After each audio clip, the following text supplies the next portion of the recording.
أعوذ بالله من الشيطان الرجيم. بسم الله الرحمن الرحيم. ياسين والقرآن الحكيم إنك لمن المرسلين على صراط مستقيم. تنزيل العزيز الرحيم لتنذر قوما ما أنذر آباؤهم فهم غافلون. لقد حق القول على أكثرهم فهم لا يؤمنون. إنا جعلنا في أعناقهم مغلالا فهي إلى الأذقان فهم مقمحون. وجعلنا من بين أيديهم سدا ومن خلفهم سدا فأغشيناهم فهم لا يبصرون. وسواء عليهم أأنذرتهم أم لم تنذرهم لا يؤمنون. إنما تنذر من اتبع الذكر وخشي الرحمن بالغيب فبشره بمغفرة وأجر كريم. إنا نحن نحيي الموتى ونكتب ما قدموا وآثارهم وكل شيء أحصيناه في إمام مبين.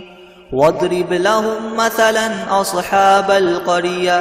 إذ جاءها المرسلون إذ أرسلنا إليهم اثنين فكذبوهما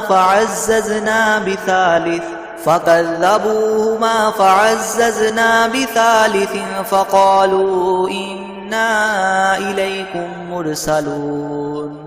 قالوا ما أنتم إلا بشر مثلنا وما أنزل الرحمن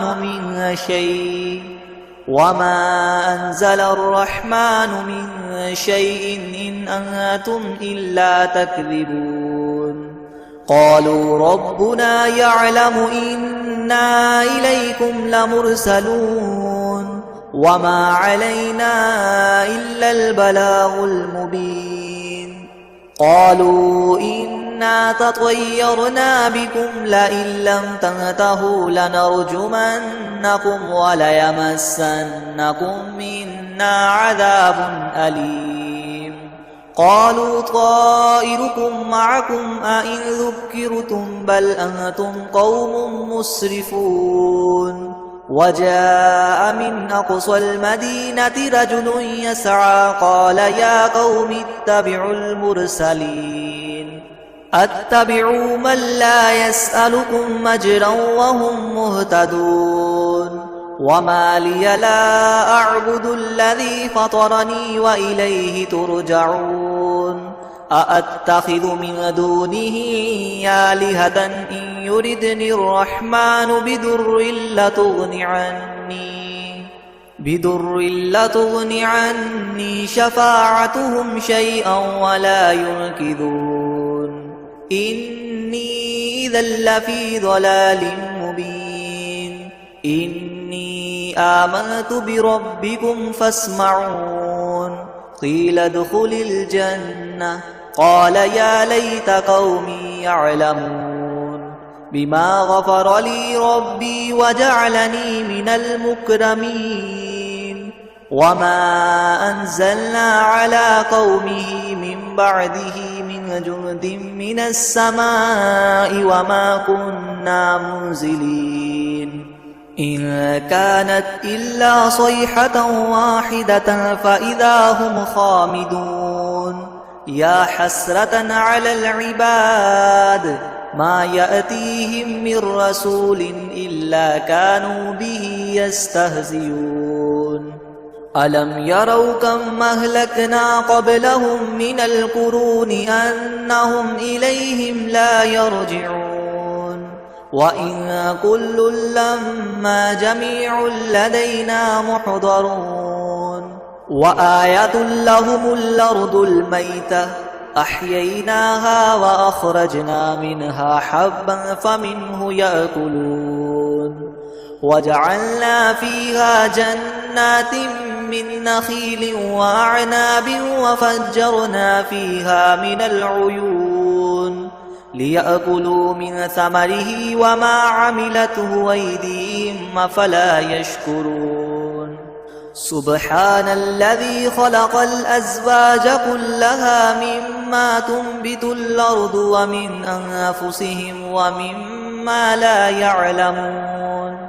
وآية لهم الليل نسلخ منه النهار فإذا هم مظلمون والشمس تجري لمستقر لها ذلك تقدير العزيز العليم والقمر قدرناه منازل حتى عاد كالعرجون القديم لا الشمس ينبغي لها أن تدرك القمر ولا الليل سابق النهار وكل في فلك يسبحون وآية لهم أنا حملنا ذريتهم في الفلك المشحون وخلقنا لهم من مثله ما يركبون وإن نشأ نغرقهم فلا صريخ لهم ولا هم ينقذون إلا رحمة منا ومتاعا إلى حين وإذا قيل لهم اتقوا ما بين أيديكم وما خلفكم لعلكم ترحمون وما تأتيهم من آية من آيات ربهم إلا كانوا عنها معرضين وإذا قيل لهم انفقوا مما رزقكم الله قال الذين كفروا للذين آمنوا ونطعم من لو يشاء الله وطعمه إن أنتم إلا في ضلال مبين ويقولون متى هذا الوعد إن كنتم صادقين ما ينظرون إلا صيحة واحدة تأخذهم وهم يخصمون فلا يستطيعون توصية ولا إلى أهلهم يرجعون ونفخ في الصور فإذا هم من الأجداث إلى ربهم ينسلون قالوا يا ويلنا من بعثنا من مرقدنا هذا ما وعد الرحمن وصدق المرسلون إن كانت إلا صيحة واحدة فإذا هم جميع لدينا محضرون فاليوم لا تظلم نفس شيئا ولا تجزون إلا ما كنتم تعملون إن أصحاب الجنة اليوم في شغل فاكهون هم وأزواجهم في زلال على الأرائك متكئون لهم فيها فاكهة ولهم ما يدعون سلام قولا من رب رحيم وامتازوا اليوم أيها المجرمون ألم أعهد إليكم يا بني آدم ألا تعبدوا الشيطان إنه لكم عدو مبين وأن اعبدوني هذا صراط مستقيم ولقد أضل منكم جبلا كثيرا أفلم تكونوا تعقلون هذه جهنم التي كنتم توعدون اصلوها اليوم بما كنتم تكفرون اليوم نختم على أفواههم وتكلمنا أيديهم وتشهد أرجلهم بما كانوا يكسبون ولو نشاء لطمسنا على أعينهم فاستبقوا الصراط فأنى يبصرون ولو نشاء لمسخناهم على مكانتهم فما استطاعوا مضيا ولا يرجعون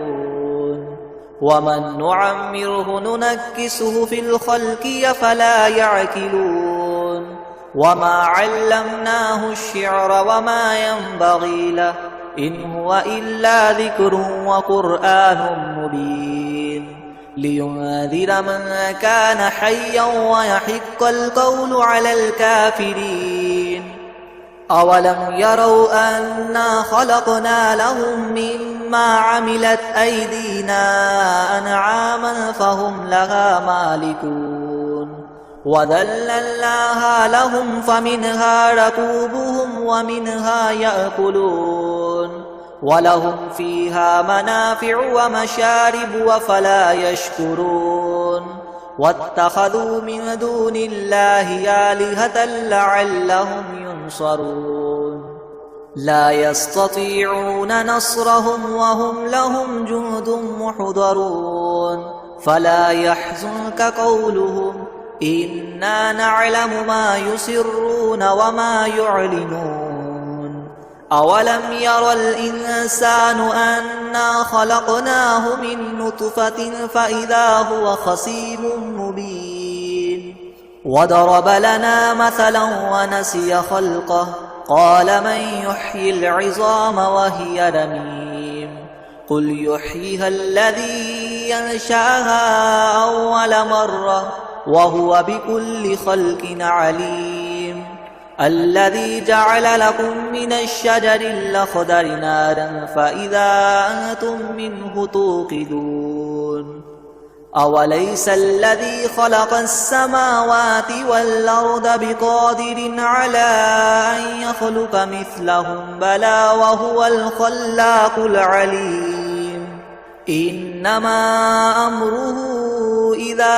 أراد شيئا أن يقول له كن فيكون فسبحان الذي بيده ملكوت كل شيء وإليه ترجعون بسم الله الرحمن الرحيم الرحمن علم القرآن خلق الإنسان علمه البيان الشمس والقمر بحسبان والنجم والشجر يسجدان والسماء رفعها ووضع الميزان ألا تطغوا في الميزان وأقيموا الوزن بالقسط ولا تخسروا الميزان والأرض وضعها للأنام فيها فاكهة والنخل ذات الأكمام والحب ذو العصف والريحان فبأي آلاء ربكما تكذبان خلق الإنسان من صلصال كالفخار وخلق الجان من مارج من نار فبأي آلاء ربكما تكذبان رب المشرقين ورب المغربين فبأي آلاء ربكما تكذبان مرج البحرين يلتقيان بينهما برزخ لا يبغيان فبأي آلاء ربكما تكذبان يخرج منهما اللؤلؤ والمرجان فبأي آلاء ربكما تكذبان وله الجوار المنشآت في البحر كالأعلام فبأي آلاء ربكما تكذبان كل من عليها فان ويبقى وجه ربك ذو الجلال والإكرام فبأي آلاء ربكما تكذبان يسأله من في السماوات والأرض كل يوم هو في شأن فبأي آلاء ربكما تكذبان سنفرغ لكم أيها الثقلان فبأي آلاء ربكما تكذبان يا معشر الجن والإنس إن استطعتم أن تنفذوا أن تنفذوا من أقطار السماوات والأرض فانفذوا لا تنفذون إلا بسلطان فبأي آلاء ربكما تكذبان يرسل عليكما شواظ من نار ونحاس فلا تنتصران فبأي آلاء ربكما تكذبان فإذا انشقت السماء فكانت وردة كالدهان فبأي آلاء ربكما تكذبان فيومئذ لا يسأل عن ذنبه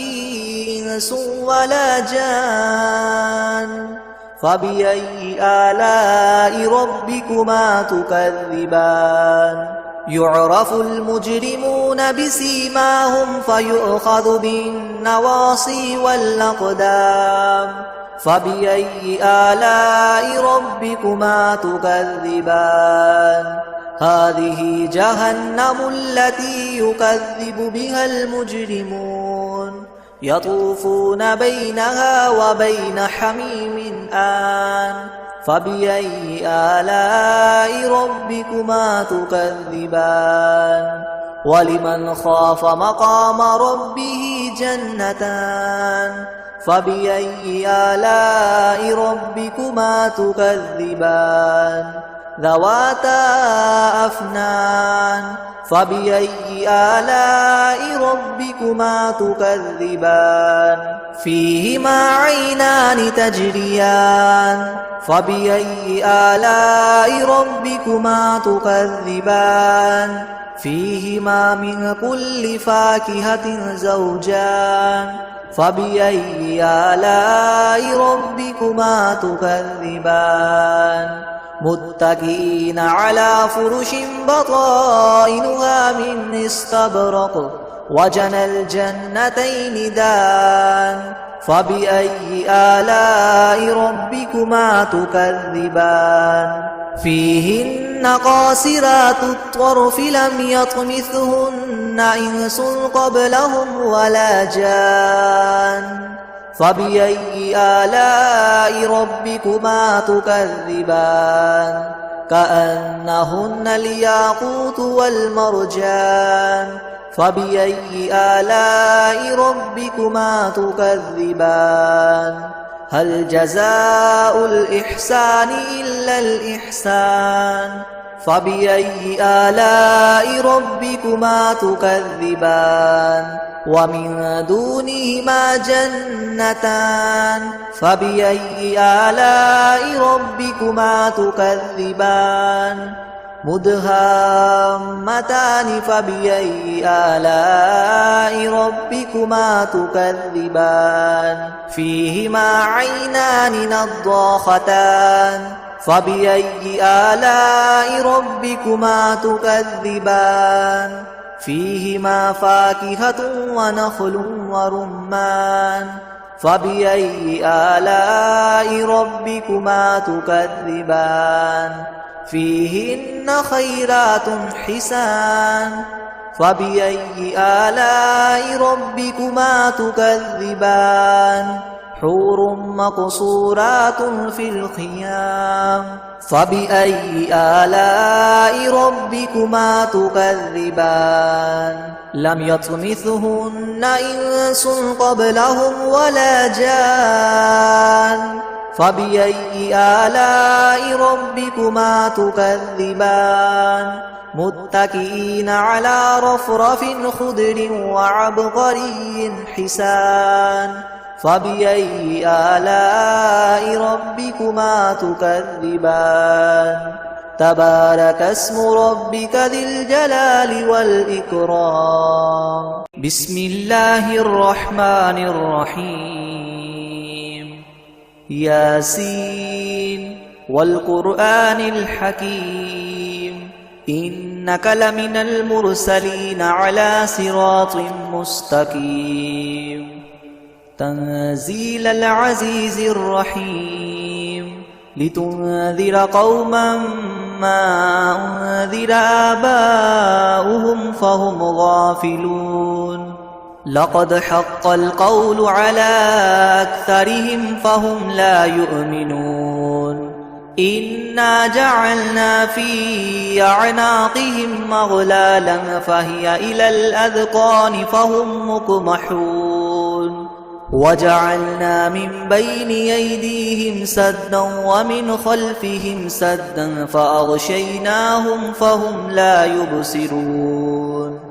وسواء عليهم أأنذرتهم أم لم تنذرهم لا يؤمنون إنما تنذر من اتبع الذكر وخشي الرحمن بالغيب فبشره بمغفرة وأجر كريم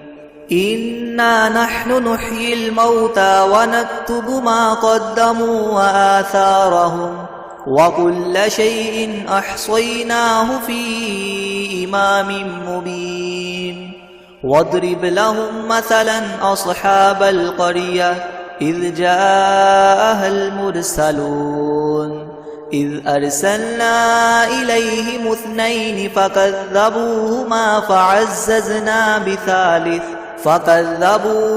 فعززنا بثالث فقالوا إنا إليكم مرسلون قالوا ما أنتم إلا بشر مثلنا وما أنزل الرحمن من شيء إن أنتم إلا تكذبون قالوا ربنا يعلم إنا إليكم لمرسلون وما علينا إلا البلاغ المبين قالوا إنا تطيرنا بكم لئن لم تنتهوا لنرجمنكم وليمسنكم منا عذاب أليم قالوا طائركم معكم أئن ذكرتم بل أنتم قوم مسرفون وجاء من أقصى المدينة رجل يسعى قال يا قوم اتبعوا المرسلين اتبعوا من لا يسألكم أجرا وهم مهتدون وما لي لا أعبد الذي فطرني وإليه ترجعون أأتخذ من دونه آلهة إن يردني الرحمن بضر لتغن عني شفاعتهم شيئا ولا ينقذون إني إذا لفي ضلال مبين إني آمنت بربكم فاسمعون قيل ادخل الجنة قال يا ليت قومي يعلمون بما غفر لي ربي وجعلني من المكرمين وما أنزلنا على قومه من بعده من جند من السماء وما كنا منزلين إن كانت إلا صيحة واحدة فإذا هم خامدون يا حسرة على العباد ما يأتيهم من رسول إلا كانوا به يستهزئون ألم يروا كم أهلكنا قبلهم من القرون أنهم إليهم لا يرجعون وإن كل لما جميع لدينا محضرون وآية لهم الأرض الميتة أحييناها وأخرجنا منها حبا فمنه يأكلون وجعلنا فيها جنات من نخيل وأعناب وفجرنا فيها من العيون ليأكلوا من ثمره وما عملته أيديهم أفلا يشكرون سبحان الذي خلق الأزواج كلها مما تنبت الأرض ومن أنفسهم ومما لا يعلمون وآية لهم الليل نسلخ منه النهار فإذا هم مظلمون والشمس تجري لمستقر لها ذلك تقدير العزيز العليم والقمر قدرناه منازل حتى عاد كالعرجون القديم لا الشمس ينبغي لها أن تدرك القمر ولا الليل سابق النهار وكل في فلك يسبحون وآية لهم أنا حملنا ذريتهم في الفلك المشحون وخلقنا لهم من مثله ما يركبون وإن نشأ نغرقهم فلا صريخ لهم ولا هم ينقذون إلا رحمة منا ومتاعا إلى حين وإذا قيل لهم اتقوا ما بين أيديكم وما خلفكم لعلكم ترحمون وما تأتيهم من آية من آيات ربهم إلا كانوا عنها معرضين وإذا قيل لهم انفقوا مما رزقكم الله قال الذين كفروا للذين آمنوا ونطعم من لو يشاء الله وطعمه إن أنتم إلا في ضلال مبين ويقولون متى هذا الوعد إن كنتم صادقين ما ينظرون إلا صيحة واحدة تأخذهم وهم يخصمون فلا يستطيعون توصية ولا إلى أهلهم يرجعون ونفخ في الصور فإذا هم من الأجداث إلى ربهم ينسلون قالوا يا ويلنا من بعثنا من مرقدنا هذا ما وعد الرحمن وصدق المرسلون إن كانت إلا صيحة واحدة فإذا هم جميع لدينا محضرون فاليوم لا تظلم نفس شيئا ولا تجزون إلا ما كنتم تعملون إن أصحاب الجنة اليوم في شغل فاكهون هم وأزواجهم في زلال على الأرائك متكئون لهم فيها فاكهة ولهم ما يدعون سلام قولا من رب رحيم وامتازوا اليوم أيها المجرمون ألم أعهد إليكم يا بني آدم ألا تعبدوا الشيطان إنه لكم عدو مبين وأن اعبدوني هذا صراط مستقيم ولقد أضل منكم جبلا كثيرا أفلم تكونوا تعقلون هذه جهنم التي كنتم توعدون اصلوها اليوم بما كنتم تكفرون اليوم نختم على أفواههم وتكلمنا أيديهم وتشهد أرجلهم بما كانوا يكسبون ولو نشاء لطمسنا على أعينهم فاستبقوا الصراط فأنى يبصرون ولو نشاء لمسخناهم على مكانتهم فما استطاعوا مضيا ولا يرجعون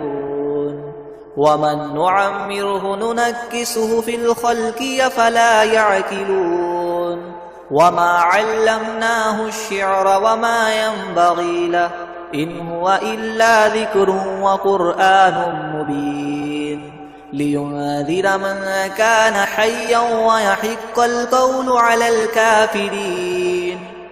أولم يروا أنا خلقنا لهم مما عملت أيدينا أنعاما فهم لها مالكون وذللناها لهم فمنها ركوبهم ومنها يأكلون ولهم فيها منافع ومشارب أفلا يشكرون واتخذوا من دون الله آلهة لعلهم ينصرون لا يستطيعون نصرهم وهم لهم جند محضرون فلا يحزنك قولهم إنا نعلم ما يسرون وما يعلنون أولم ير الإنسان أنا خلقناه من نطفة فإذا هو خصيم مبين وضرب لنا مثلا ونسي خلقه قال من يحيي العظام وهي رميم قل يحييها الذي ينشأها أول مرة وهو بكل خلق عليم الذي جعل لكم من الشجر الأخضر نارا فإذا أنتم منه توقدون أوليس الذي خلق السماوات والأرض بقادر على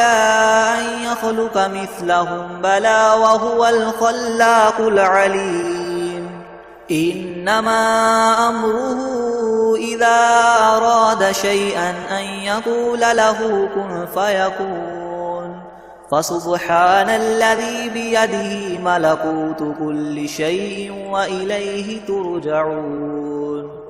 بسم الله الرحمن الرحيم الرحمن علم القرآن خلق الإنسان علمه البيان الشمس والقمر بحسبان والنجم والشجر يسجدان والسماء رفعها ووضع الميزان ألا تطغوا في الميزان وأقيموا الوزن بالقسط ولا تخسروا الميزان والأرض وضعها للأنام فيها فاكهة والنخل ذات الأكمام والحب ذو العصف والريحان فبأي آلاء ربكما تكذبان خلق الإنسان من صلصال كالفخار وخلق الجان من مارج من نار فبأي آلاء ربكما تكذبان رب المشرقين ورب المغربين فبأي آلاء ربكما تكذبان مرج البحرين يلتقيان بينهما برزخ لا يبغيان فبأي آلاء ربكما تكذبان يخرج منهما اللؤلؤ والمرجان فبأي آلاء ربكما تكذبان وله الجوار المنشآت في البحر كالأعلام فبأي آلاء ربكما تكذبان كل من عليها فان ويبقى وجه ربك ذو الجلال والإكرام فبأي آلاء ربكما تكذبان يسأله من في السماوات والأرض كل يوم هو في شأن فبأي آلاء ربكما تكذبان سنفرغ لكم أيها الثقلان فبأي آلاء ربكما تكذبان يا معشر الجن والإنس إن استطعتم أن تنفذوا من أقطار السماوات والأرض فانفذوا لا تنفذون إلا بسلطان فبأي آلاء ربكما تكذبان يرسل عليكما شواظ من نار ونحاس فلا تنتصران فبأي آلاء ربكما تكذبان فإذا انشقت السماء فكانت وردة كالدهان فبأي آلاء ربكما تكذبان فيومئذ لا يسأل عن ذنبه إنس ولا جان فبأي آلاء ربكما تكذبان يعرف المجرمون بسيماهم فيؤخذ بالنواصي والأقدام فبأي آلاء ربكما تكذبان هذه جهنم التي يكذب بها المجرمون يطوفون بينها وبين حميم آن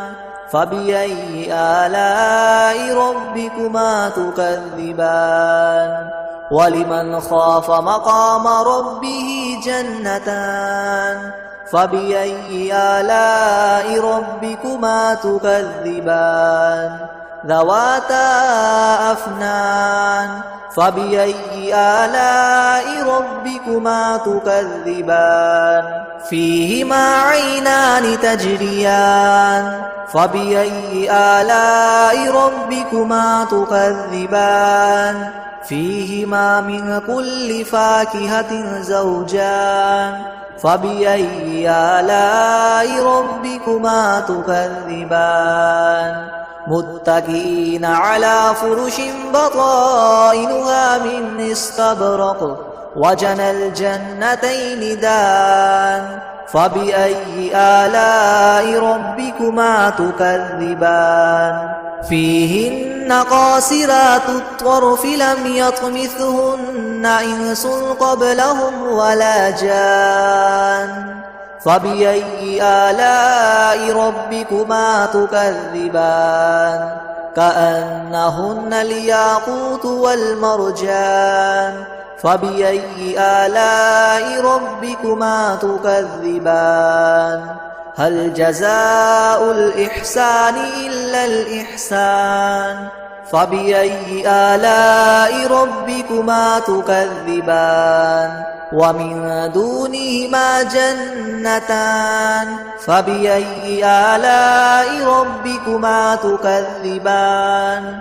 مدهامتان فبأي آلاء ربكما تكذبان فيهما عينان نضاختان فبأي آلاء ربكما تكذبان فيهما فاكهة ونخل ورمان فبأي آلاء ربكما تكذبان فيهن خيرات حسان فبأي آلاء ربكما تكذبان حور مقصورات في الخيام فبأي آلاء ربكما تكذبان لم يطمثهن إنس قبلهم ولا جان فبأي آلاء ربكما تكذبان متكئين على رفرف خضر وعبقري حسان فبأي آلاء ربكما تكذبان تبارك اسم ربك ذي الجلال والإكرام